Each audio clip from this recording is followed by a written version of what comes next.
year for this 18-year-old.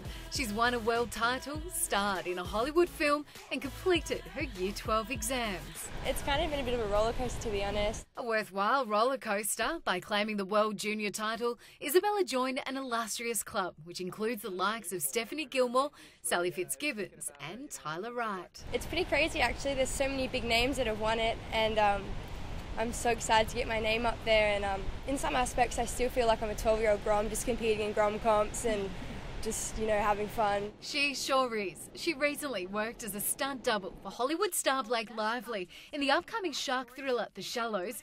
She's been signed by Billabong and has travelled to all corners of the globe to surf the world's best waves. Somehow, she's also found time to finish school, although the engineering degree she plans to undertake has now been deferred.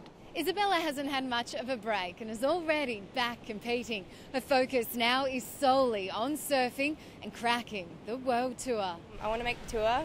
I want to qualify, whether it be this year or next year, or just put my head down, focus and just try and get there.